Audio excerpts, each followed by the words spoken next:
Hi, I'm Mario Guerra, the two-time former mayor of the great city of Downey. And you're listening, Talking Downey with Mayor Mario.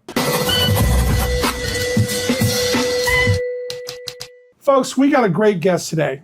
We have somebody that's got a really unique story, but it's also going to been a public servant for many years in the district attorney's office, and he's running for the Los Angeles city attorney. And it's a pretty amazing story on there. Welcome to us, John McKinney. Thank you, Mario. Glad to join you today. Well, thank you. Thank you for being here. So, John, I told everybody there that you have a very unique story.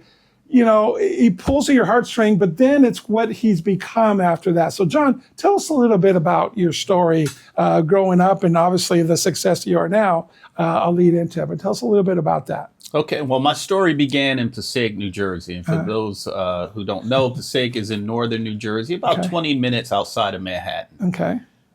Unfortunately for me, I lost my mother at an early age. Yeah. My mother passed when I was 2 years old. And then my dad passed when I was 5 years old. Oh. So for a time, I was orphaned. Yeah. I was raised by my eldest sister, who raised me along with 4 other children by herself. Oh my gosh. And I'm talking about a paycheck-to-paycheck experience. I bet. You know, for those, there are a lot of people who can relate. A lot of people grew up with one parent, or in some cases, no parent, raised by a relative. And it's tight. Yeah. You know, we talk a lot about affordability today. Yeah. Well, that's not a new issue for a lot of families. Yeah. But my sister taught me a lot of the great lessons in life. She had high standards for me. She expected me to meet or exceed those standards. She taught me values. She taught me a love of public service. And she helped support me when crack cocaine hit the streets of our city. When crack cocaine hit the streets, it became a treacherous city, a violent city. A scourge of drug addiction was horrible. A lot of my friends, unfortunately, fell victim to drugs. Others went out on the street and hustled the dope. You had friends selling dope to friends. Yeah. It was terrible. I navigated around that. I went to work. I worked a lot of odd jobs. I worked my way through college.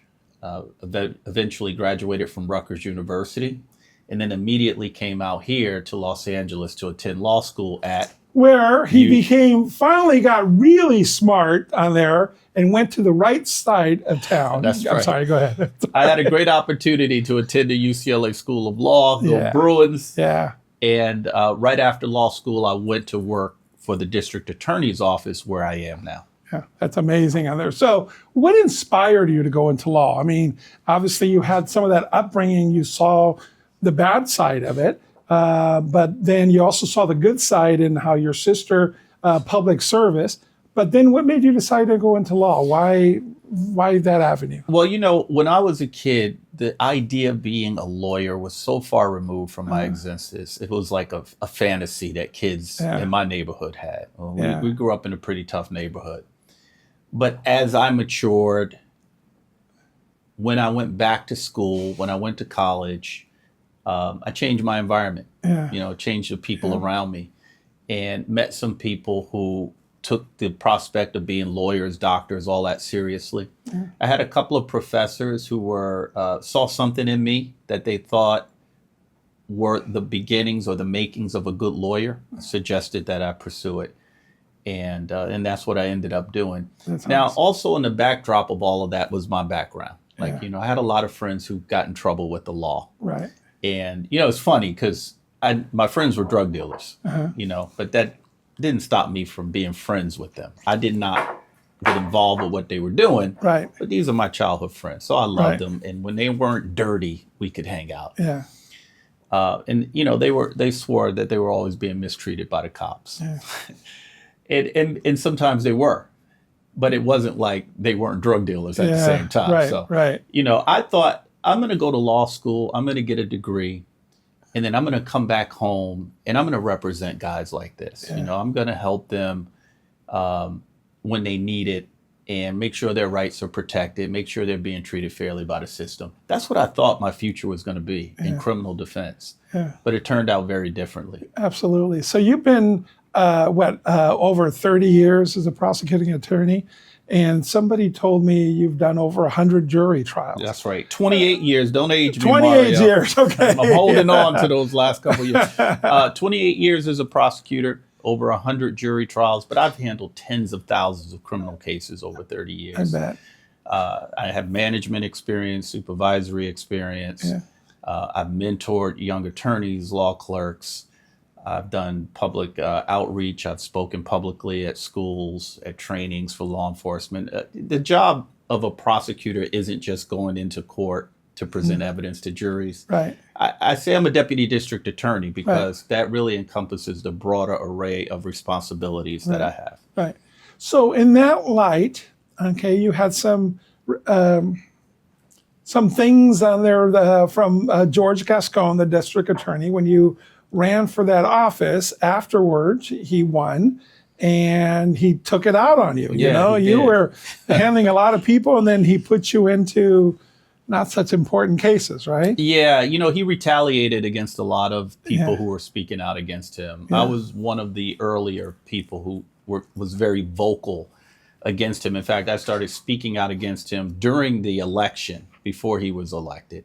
Of course, he then got elected. Yeah. And at the time, I was in the Major Crimes Division, which is the elite division within the DA's office. The Major Crimes Division handles many of the highest profile cases, like the Nipsey Hussle case, for example. I prosecuted the Nipsey Hussle murder case. Those are the kind of cases I was handling. I had already touched every rung of the ladder to get to major crimes. I really earned it.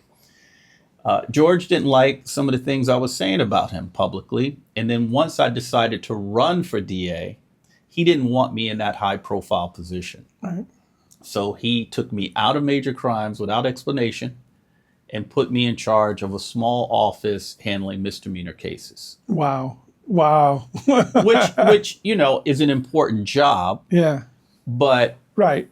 To go from major crimes, headline grabbing cases to negotiating dispositions for DUIs and petty theft, there's a big difference. Yeah, absolutely. But look, I stayed focused. Yeah. I made the most of it. Right. It reacquainted me with misdemeanors, which is important because now I'm running for city attorney. And what does the city attorney do? In part, prosecute misdemeanors. Yeah, absolutely. So when life hands you lemons, you make lemonade, you make lemon meringue pie, you make everything out of lemons, right? Yeah, absolutely. So then Nathan Hockman gets elected district attorney, and he says, hey, the handcuffs are off, You're a great attorney. You're a great leader. Let's put you back where we can use you more. And what are you doing today with the district attorney's office? And a credit to the DA, Nathan Hockman, because I ran against Nathan. I tried to beat him. Yeah. And his response to that after getting elected was, I like you. Yeah. I saw you out on the campaign trail. I know what your record is in this office. Handling misdemeanors, supervising those cases is important, but I need you somewhere else. Yeah. He put me in charge of the Bureau of Specialized Prosecutions. I oversee the work of over 300 lawyers and staff and 8 divisions within the DA's office. And these divisions are probably the most well-known divisions in the county. Yeah. Major crimes. Remember I told you I used to be a lawyer in major crimes? Yeah. Now I'm the boss of the boss of major crimes. Gang homicide division. I used to be in the hardcore gang division. Now I oversee the work and support. When I say oversee, I mean support the work of the lawyers there. Family violence, sex crimes division. Crimes against peace officers. We have a separate division for that. We have a division that we call target crimes. It encompasses everything from stalking to child abduction to animal cruelty. So that division does a lot of work. And it also handles arson cases. And we know a lot about fire-related cases in Southern California right now. It's a big responsibility. Something that happened just a couple of days ago or happened yesterday there, right? And it happens a lot, especially, we think about the 2 big fires, tragic fires over the last couple of years, but we get these nuisance-related fires every day, multiple fires a day. A lot of them started by homeless people who are, trying to keep warm on some nights or trying to melt plastic off of wires that they're going to turn in and try to get money for. Whatever the case, they're more than just an annoyance. They're causing a lot of damage, burning a lot of structures. So that's part of the target crimes division. I also oversee the work of the major narcotics division. And if that wasn't enough, the entire juvenile division. Wow. See, most people don't realize how many different divisions there are within the district attorney's office and how important each one is. Right. And my bureau is just one bureau of several bureaus within the office. Oh, wow. But the work is very diverse. How many lawyers are approximately in the LA County? We're at about 800 lawyers right now. So, you know, under Gascon, we dipped pretty far down. Yeah. District Attorney Hockman has brought the numbers back somewhat, but we're still grossly understaffed. Right. We could use another 200 to 300 lawyers. We forget how big LA County is. You know, I think it's the 10th largest state in the country by population or something like that. But also the numbers, the sheer numbers of miles, square miles our county is. So you're running for LA County District Attorney on their City Attorney. Excuse me, LA City. See, that's the other part. We have the 800-pound gorilla. Okay, LA City is part of Los Angeles County. And it's the largest. There's 88 cities in LA County, obviously Los Angeles being the largest. The city of Downey is the 10th largest. There's only 12 cities that have over 100,000 population, and Downey is the 10th largest. And it's identified. The reason I know this, I used to be president of Independent Cities Association that used to represent 53 cities and about 6 million people. And by the way, the cities, the 88 cities, you have the contract cities that contract with LA County sheriffs and LA County Fire Department. Independent cities like Downey, we have our own police department, we have our own fire department, and then of course we have our own school districts where we're a little bit different in that. But no matter what, when a police officer here in the city of Downey, when we make an arrest and our chief and our staff, then they send it to the LA County district attorneys, and somebody there will prosecute that person that got arrested or make the decision not to. We've had a couple of officer-involved shootings. They were found to be clean, but the investigation goes to the sheriff's department, so you take it away from our police department, and then it goes to the district attorney's office, and they make the determination whether this is a justified situation or not. So gives you a little bit of background on there, but you're running for LA City Attorney. So tell us the main difference between the two offices, if you will. I mean, you're handling the biggest city, of course. Right. Well, the best explanation or the easiest explanation is that the district attorney prosecutes all of the felony crimes in the county of Los Angeles. Okay. So any felony committed in any of those 88 cities is prosecuted by the DA. The DA also prosecutes all juvenile crime in the county, no matter where it occurs. And the DA also prosecutes a lot of misdemeanors, but not all misdemeanors. Right. Some cities have their own city attorney or city prosecutor that handles their own city's misdemeanors. Right. For the ones that don't, they contract with the DA to handle their misdemeanors. Yeah. So there's some overlap. Right. City of Los Angeles has its own city attorney who prosecutes misdemeanors as a city prosecutor, but also represents the city as the general counsel for the city of Los Angeles. So it's a dual function office in that way. Right. So we have a unique situation going on right now. Obviously, we're having John, you get an opportunity to hear, to see who he is and what he represents. And he's got an amazing track record, not only his life story, but just as important or more because of that life story turned him into what he is today, a seasoned prosecutor, seasoned lawyer, 28 years as a lawyer. But the one thing that's kind of interesting is the contrast. So the LA city attorney ran for re-election and she didn't make the top two. So that's very, very rare, okay, that an incumbent doesn't even make the top two for the re-election. There's a huge contrast between John and, Marissa Gascon. And we say that jokingly on there because her views are very much like George Gascon. From the homeless, her vow not to prosecute the laws as far as the homeless that are on the books and a lot of different things. But there's a big contrast. And John, how would you differentiate? I just said a couple things. How would you differentiate? What should voters know between you and your opponent in this race? Voters should know a couple things, and the differences fall into two categories.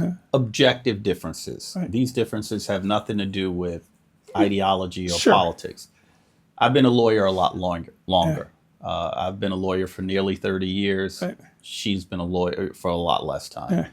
Well, first of all, she's very young. I don't want to disparage somebody that's young, but she's very young for that position on that. In her 20s? No, she's 34 years 34, old. yeah. So her own experience as a lawyer are been limited.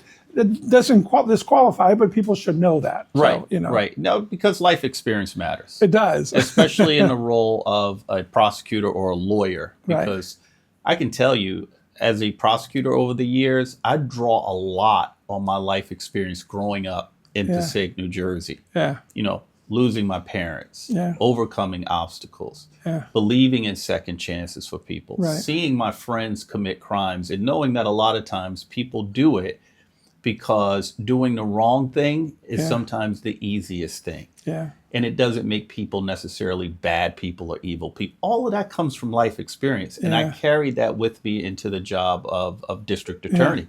John, I came as a refugee when I was a little boy. And with all my brothers and my mom and dad and so forth, my dad was a surgeon in Cuba. We came escaping communism, if you will. So when he came here, he didn't speak the language and didn't have his medical exams. So he started as a janitor in California hospital, because that's what all immigrants do. You got to get a job, right, to feed the family. And, you know, people laugh at these big families that are, especially immigrant families, are all in one-bedroom apartments and so forth. I'm like, that was us. Yeah. On Miles Avenue in Huntington Park, we were there. We put the two grandmothers in the bedroom, and everybody else slept in the living room until you get settled on it. So that life experience, just like what you had, is part of who I am, you know, forever. And I draw upon it all the time. So it's very important, that experience that you have. I slept on the couch for the first 2 years with my sister because, again, she was raising 5 kids. Yeah, wow. And we were doing it in a 2-bedroom house with boys and girls. So me and my nephew slept on the couch until she could section off part of a already small living room to create a little bedroom for us. So, wow, God bless her. So that's awesome. She just recently passed away, right? Your sister? She passed away just after the election. In fact, when Nathan Hockman was being sworn in as DA, I missed his swearing in because I was back in Georgia laying her to rest. So it's still very fresh for me. I don't know that I even have actually taken time to really process it. But yeah, she's a very special person. I know she was proud of the man you've become, and continue and will be others. So let me get back to these differences. I was going to say the differences the between you and your objective differences, experience, number one. And I think probably the most important objective factor. You mentioned that I've tried 100 jury trials. Yeah. She hasn't tried a single one. Wow. Okay. And when you talked about Marissa Gascon, remember George Gascon became DA with no trial experience. Yeah. Never handled a case in court. So there's some real parallels there. Right. She's never supervised or managed anything in her career. She's running to be the top attorney for the city of Los Angeles, the second largest municipal law firm in the country, over 1,000 employees. Wow. She's never supervised or managed anyone. Wow. I told you about my management experience. Of course. So those are some of the objective differences. But when it comes to the vision for the city attorney's office, again, we're very different. The city attorney, in my view, is the attorney for the city of Los Angeles. Right. That's all the people of Los Angeles, not little special interest groups. Right.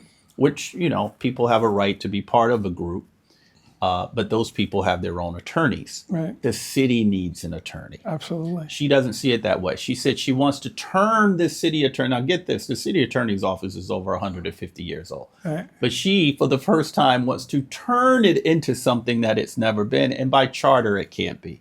She calls it, she wants to turn it into a public interest law firm. Wow. Public interest. Wow. That sounds great, I know, it? But isn't that already what it is? It's already a public interest law firm because everything the city attorney does is in the interest of the public, but the public as a whole, not special interest groups. Yeah. And if that happens, we're in a world of trouble. Yeah. So two very different backgrounds. You heard my background. She's had a much more privileged background, and good for her. But she did not grow up in the way that I did or in the way that a lot of Angelenos are growing up. dealing with those day-to-day struggles, right. and carrying that experience into office is important.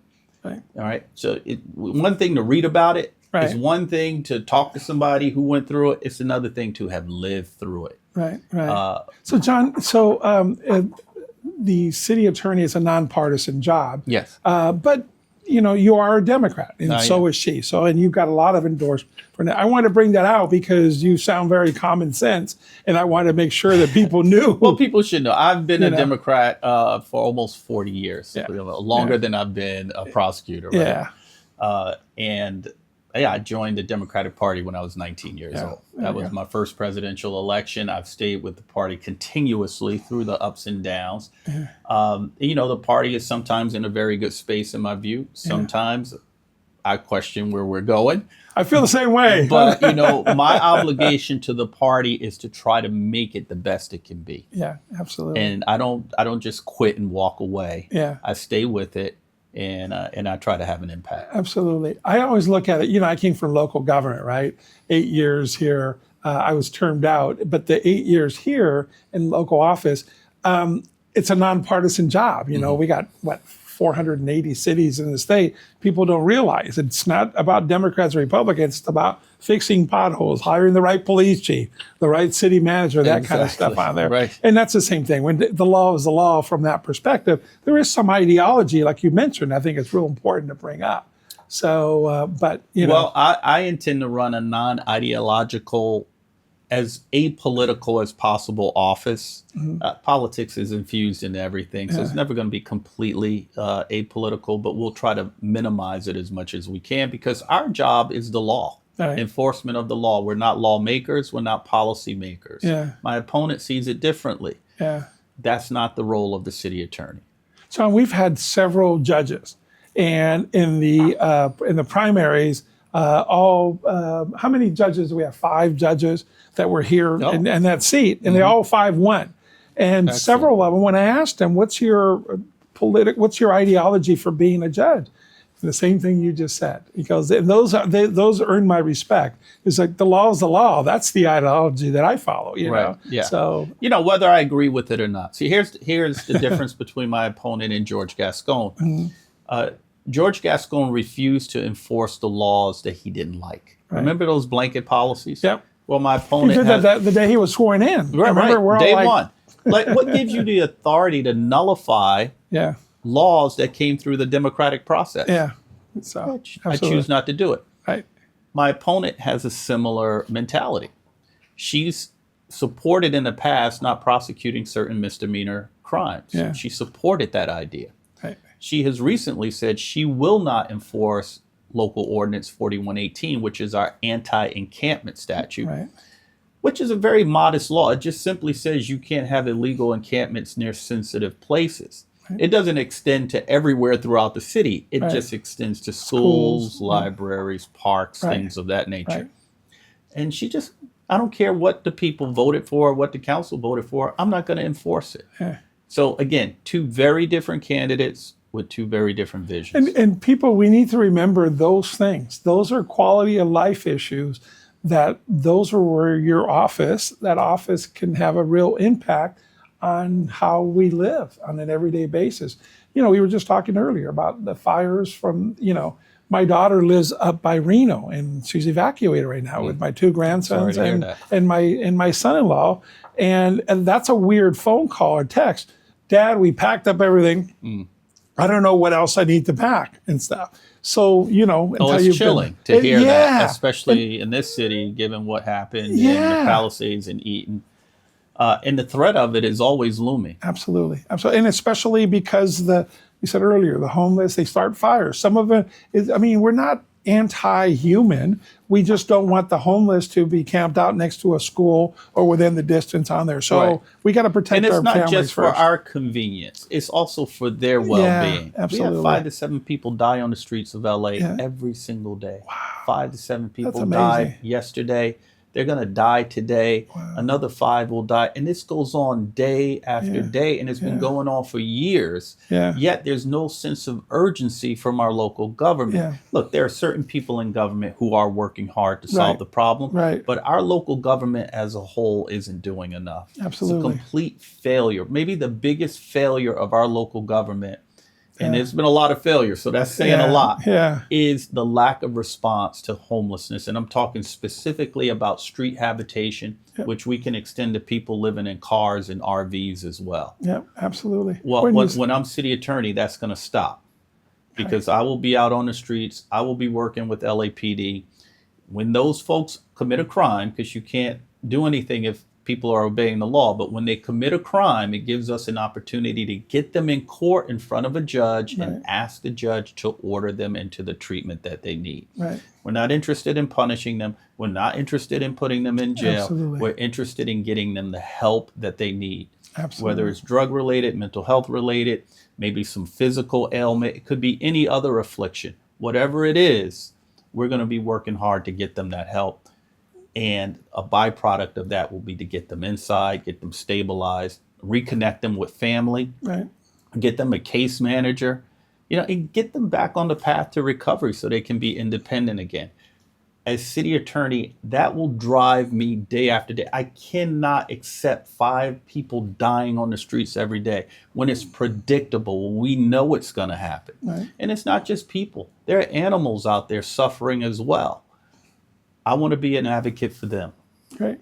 So, and you've had, so let's talk the race itself on there. We talked a little bit about the differences between you and your opponent, and you've got some great endorsement from Tim McCoster. You got 4 or 5 from the city council, and for you running for this seat on there, that says a lot with some of the council people. I'm very proud of my endorsements, because these aren't just people saying, okay, I endorse you.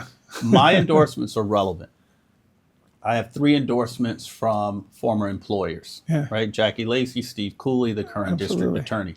Why is that important? They know me. They know my character. They know my work ethic. They know my ability. So those endorsements are actually tied to something meaningful. I have the endorsements. We haven't announced them yet, but I'll give you a little sneak peek. We've got endorsements from 4 former city attorneys. Says a lot too. Very relevant, because these people did the job. They know what it takes. They know what the city attorney's role is. They're supporting me. 4 city council members. They're in the council chambers. I don't know how much they work nowadays. Right? Wasn't there recently a proposal to only meet once a week or something? Once a week. The highest paid council in the country. They only want to meet once a week. Now, they didn't all vote for that. No. Monica Rodriguez did not vote for that. But I've got 4, I think, of the best. The peoples whose values and their views on public safety are aligned with mine. And I'm very proud of that. We're going to be rolling those out in the weeks to come. We've got a number of business associations. I want to be a very business-friendly city attorney. I want young people to get involved in becoming entrepreneurs. I want to take my message to our high schools, particularly to African American and Hispanic young men and women. And I want to say, look, I know you want to be an athlete, because a lot of them do. I did when I was in high school. But you got to have another plan if that doesn't work out. And how about being a business owner? You can go work for somebody, right? We need workers. I'm a worker. I work for somebody. But we need entrepreneurs too. We need people to create jobs. We need people who are creative, who can make this city better. A lot of young people, if you give them the mentoring that they need, they will take to that more than they take to some of these other ideas that they have. And so I'm excited about the possibility of being able to link our businesses and corporations up with our students in a meaningful way. Well, we need more elected officials like you, but we need people like yourself that all our youth can look up to and say, look, this person's done it the right way, and he's put his values behind with his heart and his education. How can people get involved or help you? and tell us, what do you have to do politically to get the message? I mean, here, you're on our show. We love having you here, and we'll be able to get the message out. To me, having you and other candidates in the field on there for different offices, it's important because they get to hear it directly from you. And that's the best advice. I mean, lawn signs and all the other stuff, that's all great, right? But they got to get to know you, and they got to want to vote for you and get excited. So I welcome this opportunity today, because I think all of you got a chance to see the big differences between John and his opponent and what's at stake. Most people don't think about it. People didn't think about all the judges. They impact you and me every single day of our lives. And sometimes we don't put the importance. We listen, it's a big congressional race, right? It's all about this and all about the DC. And that's the juicy stuff, right? So everybody wants to get in political. But where your life changes is on the school boards, at the city councils, at the city attorney level, and the district attorney's level. Those really have an impact. So true. So what can people do to get involved in your campaign, or how can they help you if they get elected? Well, first of all, I would love a big turnout to this question. And it doesn't matter where you live in the county. You don't have to live in the city of Los Angeles to get involved and help my campaign. And the reason you want to is because you talked about the fact Los Angeles is the second largest city in the country. It's the largest city in the state of California. We have 4 million people. We touch a lot of other communities around us. A lot of people, local people who don't live in Los Angeles, work in Los Angeles. They do business in Los Angeles. They come to Los Angeles for culture. And so they also want a Los Angeles that's safe, that's clean, that's taking care of its infrastructure, that's attracting resources to the region, because a lot of other cities can feed off of that tourist activity when people come to LA. LA needs to be a magnet for the rest of the world to come see the special place that this is. I fell in love with it. That's why I'm still here. So what I need from you is to first go to my website at McKinney4LA.com. That's McKinney, the number 4LA.com. There's a place for you there to join us and volunteer. The other thing is, I think people can follow me on Instagram. I post more on Instagram than on the website. So if you want to follow what we're doing on a day-to-day basis, you go to the Instagram at John McKinney _. Very simple, John McKinney _. And we need people. We're going to open up a campaign office in the next couple weeks. We're going to canvass neighborhoods. We're going to hand out yard signs. We're going to do all the things that a grassroots campaign does. Now, my opponent has a very powerful organization behind her. She's a member of the Democratic Socialists of America, or the DSA. Some people may have heard about this organization that supports candidates around the country. And they have some very interesting ideas that people should know about. For example, they believe in defunding the police. They believe in closing jails. Some of the more extreme ones want to get rid of the Senate and the presidency and change the Supreme Court and all this craziness. My opponent isn't just supported by them. She is a member and a proud member. And one thing people need to know about that group is when they support a candidate, they require that candidate to sign a pledge to co-govern with the organization. I'm going to tell you right now, when I'm city attorney, I have one client. That's the city of Los Angeles. Not the mayor, not the council, not any organization. Nobody's going to tell me what to do or what not to do when I'm city attorney. My fidelity will be to the people and only to the people. You were almost too kind. Look at their website. The top 10 things, those are just a few. And those, you think that was, how are you going to get rid of the Senate? First of all, it's part of our Constitution. How are you going to get rid of the Supreme Court? How are you going to get rid of the police department and jails? What are we supposed to do? Very radical, but like you said, you sign a pledge to do that. It's nuts. It's just nuts on there. It makes Democrats look really, really conservative. When you look at that. So that is something to definitely consider. Common sense, experienced prosecutor Just you make the comparisons yourself. So anyway, sorry to interrupt you, John, No, but so I'm look, passionate volunteers, if you want to walk Yeah. with me, make phone calls with me, please join me. I want to meet you. I want to talk to you. I want to hear your insights about the race. I want to hear from you what you think the city attorney should be doing.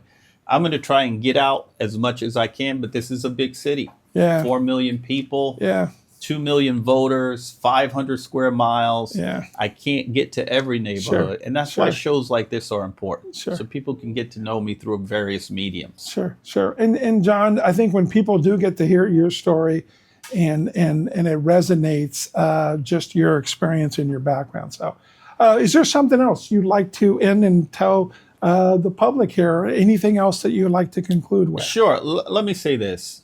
I'm running for city attorney because I think I can bring something special to the job. I know I can bring something special to the job. I was born into a low-income neighborhood and had a tough early childhood. I was bullied as a child. I lost my mother at 2 years old, my father at 5. That had an impact on me. It made me more empathetic. It gave me an adult-sized perspective even before my 6th birthday. It taught me how to stay calm under pressure and not to fall apart when things are going poorly. And I've carried myself that way for many years. I worked my way through college and law school. I had enormous debt, like many of you. Affordability was always an issue in my life. You know, as a child, we used to add water to what was left of the milk to eke out one more bowl of cereal, right? There are people out there who know exactly what I'm talking about. That's the kind of childhood that I had. I know that many people in Los Angeles can relate to that and would love to have a city attorney who understands what that kind of life is like, a true paycheck to paycheck kind of uncertainty in your life. I want to fight for you. I am you. I am a reflection of you. Got through law school and continued on as a renter. You know, I had to rent for 24 years before I could afford a place. So I understand the frustration that a lot of young people have. I have friends who are buying their second homes, their forever homes. I hadn't been able to buy a condo yet. And I know how frustrating that feels. But you got to stick with it. You know, you just got to keep moving forward. But in the meantime, I rented for 24 years. I know the ups and downs of being a renter. I know that there are very good landlords and there's some bad landlords too. That's important because the city attorney at some point has to deal with those bad landlords in favor of tenants. For landlords out there, particularly the small landlords, the mom and pop landlords, I know there's some bad tenants out there too who are scamming landlords across the city. I'm aware of all of that because I lived it. I have that unique life experience that I bring to the job. I would want a city attorney who's had the kind of background that I've had, as opposed to a very privileged background, private schools, never having to overcome serious adversity in life. So there's a big difference between me and my opponent in this race. And I just ask you to take a good look at my life, my work, my pledge to you to be your attorney and only your attorney, and support me in this race for LA City Attorney. Great. Well, John, it's been a pleasure having you here, and best of luck to you on this campaign. And we'll keep following, we'll keep talking about it. And folks, feel free to give me a call. You guys all have my cell number, 562-706-4114, 562-706-4114. We'll continue to have amazing people like John on the show. We'll talk later on as we get closer to the elections. We're going to talk about the local races here, the one where Carrie Uva and Hector Sosa are running for Downey City Council, or Hector's running for re-election. There's 14 propositions, okay? There's a lot at stake for you and me in these propositions. The majority of them cost you and I a lot of money, and some of them are on there for deception purposes only. So we'll talk about it. So stay tuned. The next couple of months are going to continue to be busy. But stay informed. Follow candidates like John. See what they're doing and see how we can help them. You and I can make a big difference in how we have our representative government for the next so many years on there. And it starts with making informed decisions just like today. So thanks for watching. Thanks for listening to Talking Downey with Mayor Mario.